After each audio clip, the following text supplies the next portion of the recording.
नमस्कार मंडळी, आणखी एका ब्लॉगमध्ये तुम्हा सगळ्यांचं खूप खूप खूप मनापासून स्वागत. आणि जसं की तुम्ही बघताय, मी बसलेली आहे फ्लाईटमध्ये आणि पहाटे 4:30चं फ्लाईट आहे. ऑन द गो ब्लॉग करायला नाही मला जमलं, सो मी इथेच शूट करते, सुरू करते. मी निघालेली आहे कोइंबतूरला, ईशा सेंटरमध्ये. येस, तिथे सद्गुरूंसोबत काही सेशन आम्हाला करायला मिळणार आहेत. तर आपण टूर पण करणार आहोत. येस, आणि खूप एक्सायटेड आहे, कारण बरेच वर्ष अमेरिकेत असल्यापासून मी त्यांचे व्हिडिओज बघते, त्यांना फॉलो करते, त्यांची पुस्तकं वाचलेली आहेत. Inner engineering, Karma, emotions and relationship, death, आणि त्याचबरोबर रेसिपी बुकही फॉलो करते. बऱ्याच गोष्टी त्यांच्या मी फॉलो करते. पॉझिटिव्ह राहण्यासाठी किंवा स्टेबल राहण्यासाठी ते खूप उपयोगी पडतं आणि त्यांना भेटायची संधी मिळते. चला, तुम्हाला मी आता ईशा सेंटरची टूर देणार आहे. सो मी एअरपोर्टवरून निघालेली आहे आणि इथून जवळपास 2 तासाचं ड्राईव्ह आहे. सो 6 वाजता आमची फ्लाईट लँड झाली, बाहेर येईपर्यंत 6:30 झाले आणि आता आम्ही निघालोय ईशा सेंटरला जायला. ईशा सेंटरचा हा परिसर आहे आणि इथे जाण्यापूर्वी ना मी प्रचंड आजारी होते, त्यामुळे माझा आवाज थोडासा वेगळा आणि विचित्र वाटेल तुम्हाला थ्रूआउट व्लॉग. आणि आता आम्ही इथे आश्रमामध्ये आलेलो आहोत आणि इथून आता आम्ही सगळ्या फॉर्मॅलिटीज कंप्लीट झाल्यावर रूममध्ये चाललेलो आहोत. आणि इथे माझ्यासोबत आहे, हॅलो. कसं वाटतं? खूपच छान. आता एकदम शांतता खूपच छान आहे आणि पुण्यात ना एकदम एवढ्या शांततेत आल्यावर एकदम वेगळं वाटतंय. तुझे 2 दिवस खूप छान असतील अशा अपेक्षा. येस. सो मी इथे रूममध्ये आलेली आहे, रूममध्ये चेक इन केलेलं आहे आणि साधारण हा असा रूम आहे माझं. आणि खूप इथलं वातावरण छान आहे. सो मी आता फ्रेश होणार आणि मग ब्रेकफास्टसाठी जाणार आहे. सो मी फ्रेश वगैरे झालेली आहे. सो खूप छान जागा आहे, तुम्ही बघू शकाल. इथे राहण्याची सोय केलेली आहे. इथे आम्ही राहत आहोत. जे कोण इन्फ्लुएन्सर आहे, शटल्स असतात इथे दिवसभर. आणि हा परिसर बघा तुम्ही, अतिशय शांत आणि सात्विक वातावरण आहे. खूप छान वाटतं. इथून खरं तर घरी जायची अजिबात इच्छा नाही होत. आणि काही बॅटरी व्हेकल्स पण आहेत, येताना तुम्हाला दिसत असेल. सो शटल आणि बॅटरी व्हेकल असे दोन्ही ऑप्शन असतात. सकाळी नाश्त्यासाठी इथे मस्त असं मेदूवडा होता, त्याचसोबत उपमा आहे, त्यासोबत पौष्टिक असं पोंगल होतं आणि सांबर आहे. लोणच्याचे वेगवेगळे प्रकार होते, असा परिपूर्ण नाश्ता होता. आणि इथे भारतीय बैठक पद्धतीने सगळे जेवण करत होते आणि त्याचबरोबर जेवल्यावर आपापली ताटं पण आपण स्वच्छ करायची असतात, धुवून व्यवस्थित ठेवायची असतात. नाश्ता झाल्यावर इथे आम्ही मंदिरामध्ये आलो, लिंगभैरवी आणि ध्यानलिंगामध्ये ध्यान करण्यासाठी. इथे हा जो नंदी दिसतो, नंदीची प्रतिमा, ही जगातली सगळ्यात मोठी प्रतिमा आहे. त्याच्या समोर इथे जे दिसतंय ते मंदिर आहे लिंगभैरवी, आणि त्याचसोबत ध्यानलिंग, जिथे बसून ध्यान केलं जातं. आणि अतिशय वेगळा अनुभव आहे हा. सो आणि हे फळ कुठलं आहे मला तर नाही कळत. दुपारी जेवणामध्ये मी इथे पापड घेतलं, त्याचबरोबर कोहळ्याची भाजी आहे, सांबर आहे, रस्सम आहे, पापड आणि पोळी, असं मस्त सात्विक जेवण. ईशा सेंटरमध्ये ना ही खूप छान प्रथा आहे.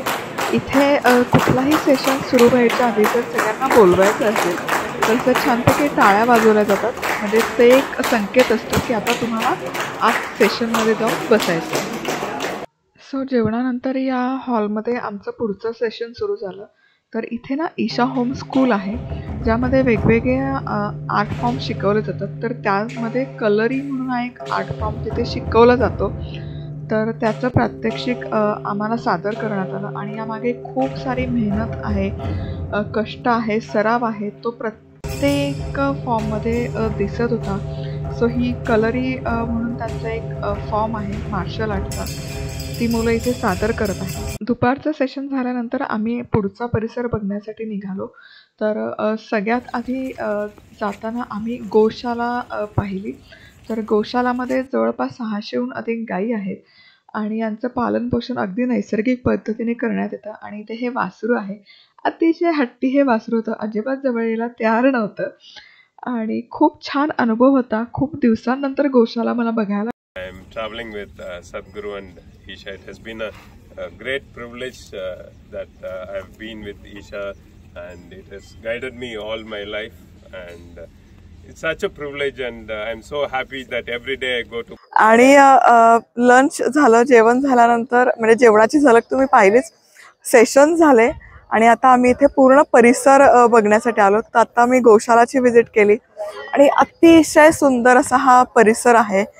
खूप छान वाटतं, प्रसन्न वाटतं इथे येऊन. आणि आता पुढे आम्ही चंद्रकुंडमध्ये पण जाणार आहोत. Home school. All of us here are students, and we're going to be taking you guys on tours today. So I just want to give you a little brief about how our school functions. So to start off, I've been in Isha Home School for 10 years. I joined in 3rd grade, and it's my 13th year. So just to give you context, we have a 10+3 program here.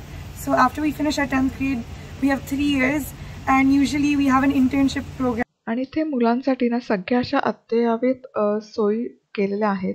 आणि physical education म्हणजे स्पोर्ट्सवर पण तितकाच भर दिला जातो, कलेवरही तितकाच भर दिला जातो. म्हणजे ओव्हरऑल मुलांची डेव्हलपमेंट व्हावी यासाठी खूप प्रयत्न केला जातो. तर इथे हा परिसर आहे, शाळेचा परिसर. आणि हे सगळं फिरून झाल्यावर इथे आमच्यासाठी हे मस्त असं गरमागरम पायसम तयार ठेवलं होतं संध्याकाळी स्नॅक. त्यानंतर रात्री आम्ही इथे आलो आदियोगी दर्शनासाठी. अतिशय सुंदर अनुभव हा होता. तुम्ही बघू शकाल ही आदिशक्तीची मूर्ती आहे, आदियोगीची मूर्ती आहे. आणि या मूर्तीवर 3D शो केला जातो. आणि हा आता 3D शोची सुरुवात आहे. आरती होते, खूप छान लाईव्ह म्युझिक असतं आणि अतिशय काय म्हणू असं रोमांचकारी असा हा अनुभव आहे. आणि इथे रात्रीचं जेवण करण्यासाठी आम्ही आलो होतो आणि पूर्ण परिसरामध्ये ना यांनी छान असे तेलाचे दिवे लावले होते. तर जेवणामध्ये हे सॅलड होतं, पिझ्झा देखील होता, पण मी तो नाही खाल्ला. हा रेड राईसचं पायसम होतं, चपाती, टोमॅटोची चटणी होती, डोसा आहे आणि अर्थातच सांबर आणि थोडंसं पोंगलही होतं. सो आपण घरी पिझ्झा खातोच, त्यामुळे मी इथे फक्त सात्विक आहार घ्यायचा प्रयत्न केला. आणि आजचा दिवसभराचा सेशन झाला आणि मी इथे हा सेव्ह सॉइलचा टी-शर्ट घातलेला आहे. मला फार काही कपडे मी कॅरी केले नाही, कारण माझा इथे 2 डेजच स्टे आहे, त्यामुळे मी हार्डली 2 ड्रेस कॅरी केले होते. सेव्ह सॉइलचा टी-शर्ट मी घातलेला आहे. उद्या आणखी सेशन्स आहेत बॅक टू बॅक आणि ते सेशन्स झाला संध्याकाळी मग मी इथून निघणार आहे. सो जाम मजा आली. खूप ह्यूज कॅम्पस आहे, खूप वेल मेंटेन्ड आहे, ऑर्गनाइज्ड आहे. आणि मेन म्हणजे आपली जी संस्कृती आहे ती जपायचा काठोकाठ प्रयत्न केलेला आहे. सो हा ब्लॉग मी इथेच संपवते आणि उद्या काय होणार आहे ते आपण पुढच्या ब्लॉगमध्ये बघूयात. तोवर मस्त राहा, खुश राहा, आनंदी राहा आणि सगळ्यात महत्त्वाचं खात राहा.